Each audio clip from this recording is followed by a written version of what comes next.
Olá, sou o Dr. Alexandre Amato, cirurgião vascular do Instituto Amato, e hoje eu vou falar sobre hematomas, equimoses, petequias, todas essas manchas roxas que aparecem pelo nosso corpo e explicar a causa delas, o que a gente pode fazer para melhorar. Então, em primeiro lugar, deixa eu explicar o que é cada um deles. O hematoma são coleções grandes de sangue num espaço circunscrito ali. A equimose é a ruptura de um vaso sanguíneo causando uma área onde acumula sangue no espaço subcutâneo.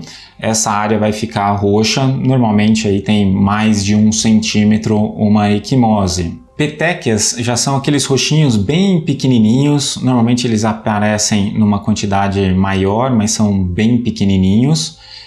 E as púrpuras, que são menores ainda, são pontinhos bem minúsculos de acúmulo de sangue. Todos eles causados por extravasamento, então saída do sangue de um vaso, de uma artéria, de uma veia, de um capilar, acumulando então no espaço do subcutâneo. Vou fazer uma ressalva aqui sobre o pseudoaneurisma. O pseudoaneurisma é muito parecido com um hematoma, é um acúmulo de sangue fora do vaso, só que onde o pertuito ainda existe, então tem a entrada e a saída do sangue, ainda tem circulação de sangue dentro desse pseudoaneurisma.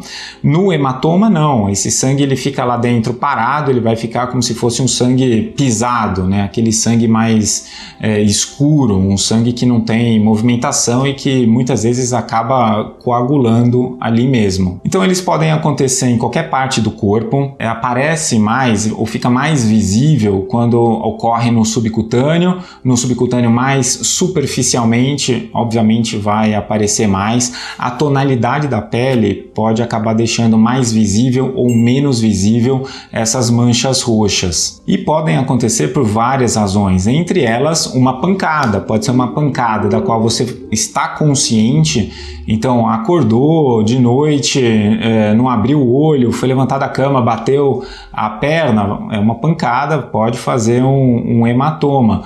Muitas vezes pode acontecer também sem que você tenha essa lembrança, pode acontecer por alguma lesão menor, pode ser até mesmo dormindo, um garrote feito pelo lençol ou alguma outra coisa assim. Mas a gente tem que lembrar que existe uma fragilidade capilar, então à medida que você tem essa fragilidade capilar, você vai ficar mais propenso à formação dessas lesões. Com o extravasamento desse sangue no subcutâneo, o nosso sangue tem ferro, é o ferro que vai fazer o transporte do oxigênio. E nosso corpo tem uma dificuldade enorme em reabsorver esse ferro quando ele está no subcutâneo. Então pode formar essas manchas que, se tiver uma demora na reabsorção, pode se transformar em hemosiderina, e essa hemosiderina pode deixar marcado, manchado a pele numa cor mais ocre. A cor do hematoma e da equimose dizem muito sobre o momento em que ela aconteceu. A gente consegue determinar mais ou menos esse momento exatamente por causa das cores. Então, no momento mais inicial, esse hematoma, essa equimose, pode estar mais puxado para uma cor vermelha, porque o sangue inicialmente ele vai estar mais carregado de ferro com oxigênio e ele tem então essa coloração mais vermelha. Logo em seguida, essa coloração vai mudar para um aspecto mais arroxeado, um aspecto mais azul, mais preto, porque ele vai perder esse oxigênio e vai acabar escurecendo a cor desse sangue. Logo em seguida, o nosso corpo vai começar a converter as substâncias que tem ali nesse sangue que está fora do vaso e vai formar uma substância chamada biliverdina. Essa biliverdina, então, vai deixar um aspecto mais esverdeado nessa equimose. Logo em seguida, o nosso corpo vai, então, transformar essa biliverdina em bilirrubina. E a bilirrubina, ela tem um aspecto mais amarelado. Esse aspecto mais amarelado também pode vir da hemosiderina que acaba sendo depositada. Então a gente consegue traçar a evolução desse hematoma de acordo com essas cores. Normalmente vai durar em torno de 22 dias, ela vai passar por todas essas cores até o completo desaparecimento. A gente não tem muito como mudar isso. Todo esse processo tem que ser feito para o nosso corpo absorver esse sangue fora do vaso. Agora, o que a gente pode fazer é tentar facilitar esse processo todo. Então, o que a gente pode fazer? Logo após a pancada, se você percebeu que ela aconteceu, você pode tentar diminuir o quanto de sangue vai extravasar para fora do vaso. Então, como que a gente pode fazer isso? A gente faz com a compressa fria. A compressa fria, ela vai causar uma vasoconstrição. Esses vasos vão diminuir de diâmetro, diminuindo então o sangramento, diminuem o inchaço local, mas só vai funcionar se for exatamente no momento do trauma. Não adianta ter o trauma agora e fazer compressa fria no dia seguinte. A compressa fria tem que ser feita logo em seguida do trauma. Essa compressa fria pode ser feita com a compressão local. Então a gente aperta essa compressa também para diminuir o sangramento. Assim como qualquer sangramento para fora da pele, se a gente ficar apertando, uma hora vai coagular e não vai sangrar mais. A gente pode imaginar isso acontece no subcutâneo também. Se a gente faz essa compressa fria apertando, a gente vai diminuir esse extravasamento do sangue para o tecido gorduroso. Outra dica é manter o membro elevado. Ao manter o membro elevado, a gente diminui o inchaço, o edema local, também diminuindo as consequências após o trauma. Agora, depois de 24 horas, não adianta muito fazer, como eu disse, a compressa fria.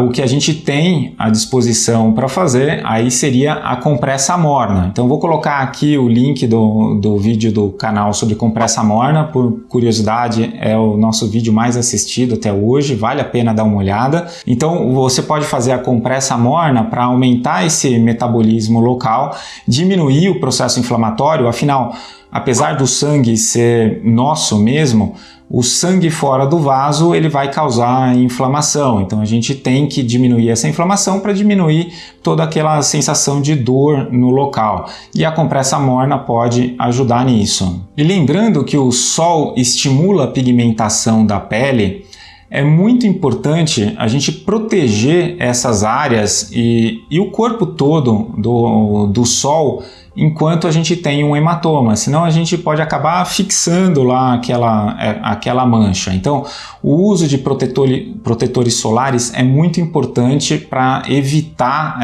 uma mancha nessa área de hematoma e equimose. Existem alguns cremes, géis que podem também diminuir esse tempo de absorção do hematoma, mas para isso é necessário uma avaliação médica para entender que tipo de hematoma, causa, se precisa ser feito alguma outra coisa. Mas que existe, mas a gente tem que saber que a limitação desses cremes e géis. Eles não vão fazer um processo de quase um mês se transformar em 2, 3 dias. Ele vai acelerar, mas vai diminuir alguns dias na resolução do hematoma. Agora, se você tem a formação de hematoma muito frequentemente, a gente tem que buscar alguma doença, alguma causa para isso. Então, assim como existem as trombofilias, que são doenças que aumentam a chance de você formar um trombo, também existem as doenças do sangue que aumentam a probabilidade de sangramento, que são as hemofilias. Então, as hemofilias são doenças hereditárias, doenças do sangue, que acabam diminuindo a capacidade de formação do coágulo, de fechar um orifício que está sangrando.